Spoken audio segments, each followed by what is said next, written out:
Izvestia Assads Sochi visit could birth RussianUS anti-terror coalition. Russian and U.S. Presidents Vladimir Putin and Donald Trump held a phone conversation on Tuesday evening about the situation in Syria, Ukraine, Iran and on the Korean Peninsula. According to Izvestia, this dialogue might be the first step to creating a joint anti-terrorist coalition. According to the newspaper, the leaders talked about the situation in Syria. Putin filled Trump in on his recent meeting with Syrian President Bashar Assad, during which Syria's leader reaffirmed his commitment to the political process, constitutional reform, and presidential and parliamentary elections.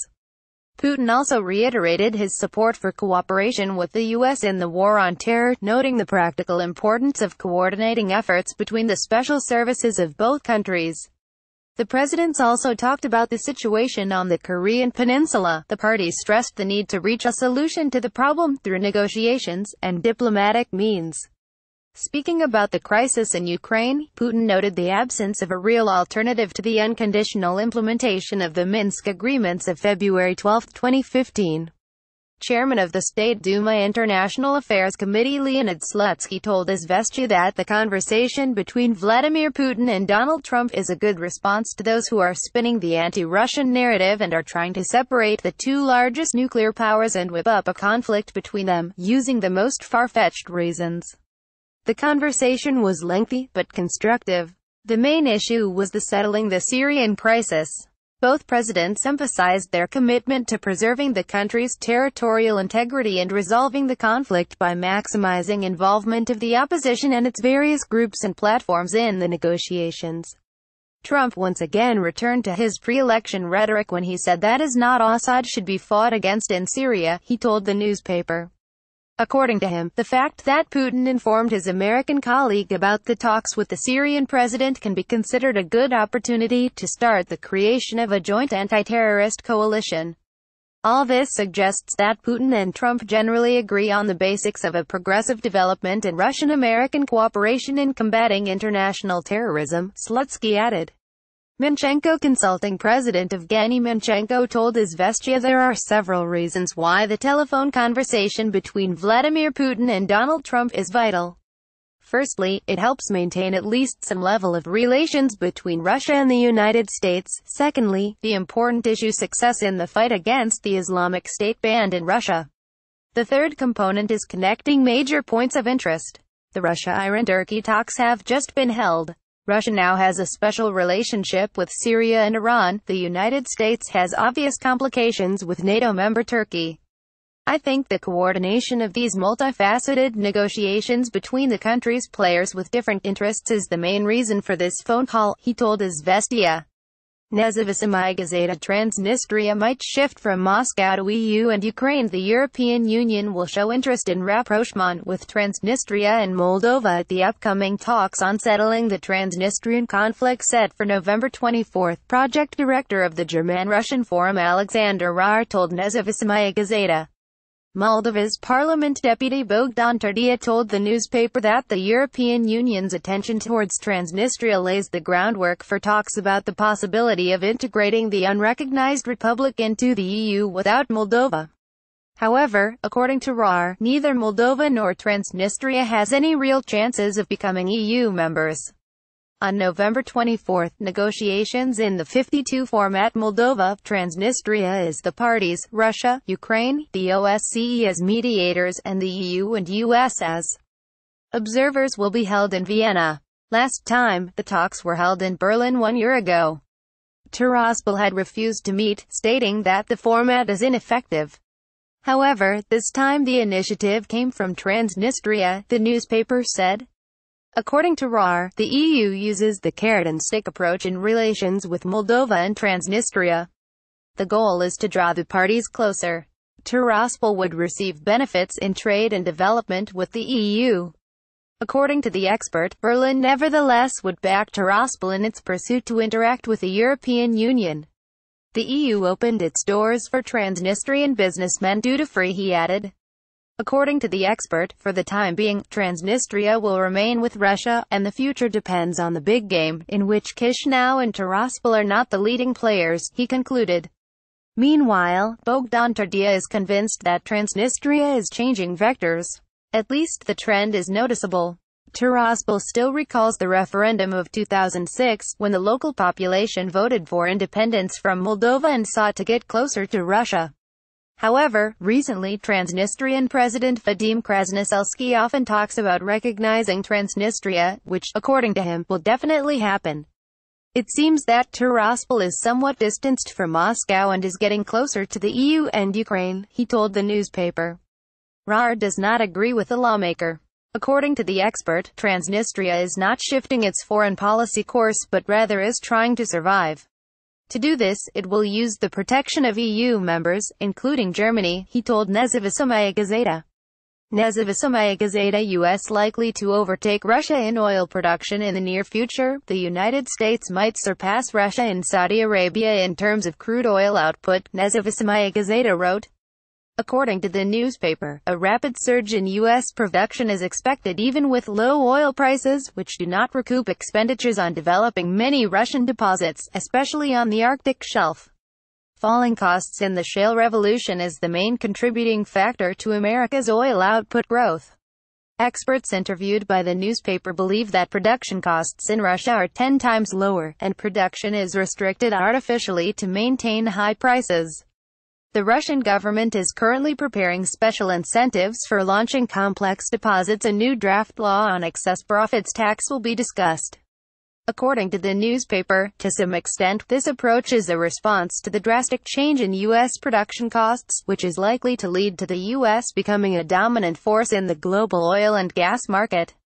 Russia produces 550 million tons of oil per year, but without problems it could increase this volume to 700 million tons. The restrictions are related only to the infrastructure for export and fear of destroying the market, since a barrel could cost $1,015 instead of the current $62. To maintain high prices, Russia initiated the OPEC agreement.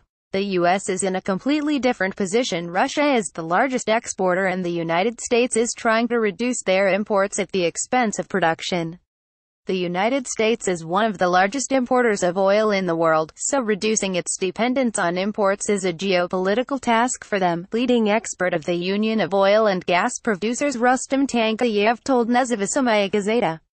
According to the expert, Russia might still have something up its sleeve in terms of production costs. After the fall of the ruble, our oil production costs fell to $2.30 per barrel. At the moment they reach $3.20, which is 10 times less than that of American producers. Thus, shale oil in the interstate market is not our competitor, Tankayev said. Sanctions temporarily stalled technological imports in the oil and gas industry, but it did not lead to a complete cessation of all high-tech projects of Russian raw materials enterprises.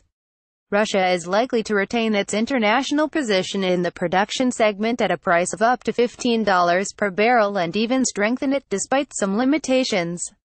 Although this will inevitably lead to a small decline of accessible reserves of Commersant Rostec merger might be on the horizon. A draft presidential decree on transferring the United Aircraft Corporation UAC to the state corporation Rostec is being prepared, Kommersant wrote. According to the newspaper, Russia's Industry and Trade Minister Denis Manturev, who considers it logical to merge all aircraft building assets into one holding structure, actively promoted the idea. The project is supported by a number of top managers in the aviation industry who count on financial assistance from Rostec. However, some officials believe that such a decision could overload Rostec, which already includes more than 700 organizations and enterprises. Two top managers in military-industrial complex and a government employee told Kommersant that the industry ministry prepared a draft decree on transferring shares of USC to Rostec. The draft includes transferring 91.68% of the corporation's shares in federal ownership. Previous owners will retain the remaining 5.11% owned by Vneshekana Bank, and 3.68% will be in the hands of private shareholders, one of the sources told the newspaper. The idea of merging USC and Rostec first surfaced in the spring. Rostec CEO Sergei Chemezov called the step expensive. According to the newspaper's source, Manturev is putting in a lot of effort to promote the project, as minister, as chairman of the USC board of directors, and as head of Rostec's supervisory board. A number of objective reasons for the merger do exist, Kommersant source said. First and foremost, 6,070% of components for UAC manufactured aircraft are made by the corporation. Mansurov is a supporter of consolidating industry assets, so from this point of view the proposal looks logical, a government official told the newspaper. Rostec and the Industry and Trade Ministry support it, but the rest are still hesitant. First and foremost, 6,070% of components for UAC manufactured aircraft are made by the corporation. Mansurov is a supporter of consolidating industry assets, so from this point of view the proposal looks logical, a government official told the newspaper. However, the government does not yet have a unified position, a high-ranking official told Kommersant. Rostec and the Industry and Trade Ministry support it, but the rest are still hesitating. It will be further discussed, the source said. According to the source, some government officials are convinced that Rostec should focus on the currently available assets, whereas merging USE with the state corporation will simply overload it. If USE fused with Rostec, the state corporation would consolidate the entire export and production potential of the aircraft industry, as Rosoboron Export, also a part of Rostec, is involved in concluding commercial arms contracts. The newspaper's source expects that Russian President Vladimir Putin will make the final decision. Deputy head of the Center for Analysis of Strategies and Technologies, Konstantin Mokenko, believes that transferring USE to Rostec may not line, but rather complicate the management chain. Now, instead of waiting for a response from the USE leadership, it will be necessary to wait for an answer from the state corporation, he noted. Izvestia NASA interested in Russian lunar stations. NASA might participate in Russian moon exploration missions, planned for the coming years. These intentions were discussed during a recent visit by NASA's Planetary Science Division Director James Green to Moscow, the Space Research Institute of the Russian Academy of Sciences told Izvestia. The information was confirmed by the U.S. Aerospace Agency and Roscosmos. During the talks held in Moscow in early October, NASA representatives, for the first time, showed an interest in participating in Russian projects to explore the moon using automatic interplanetary stations. They intend to discuss their participation at the annual meeting of the Lunar Exploration Analysis Group and then submit proposals to NASA's management. According to lead communications specialist at NASA Lori Candio, discussions were held on NASA's possible participation in the Luna 25 to Luna 28 projects, but no decisions were made. Roscosmos told the newspaper that it welcomes international cooperation. The participation of NASA in moon research projects will allow our countries to approach the creation of a near-moon station much more efficiently, the press service of the state corporation told Izvestia. According to head of the Department of Space Research Institute of the Russian Academy of Sciences Igor Mitrofanov, the American side can participate in 20,212,022 missions, as well as in the promising project Luna 28. As an option, the Russian side suggested providing radio communications to the American Moonrise. The launch is scheduled for 2024 through the Luna 26 orbiter, which is supposed to be planted on the reverse side of the natural satellite of the Earth. Given that fact that the landing zone is on the other side of the moon, NASA specialists will probably be interested in ensuring that their landing gear is furnished with radio communication through Luna 26, which already provides for the possibility of retransmission of data from our polar landing gear Luna 27 to Earth, Mitrofanov explained. TASS is not responsible for the material quoted in the press review.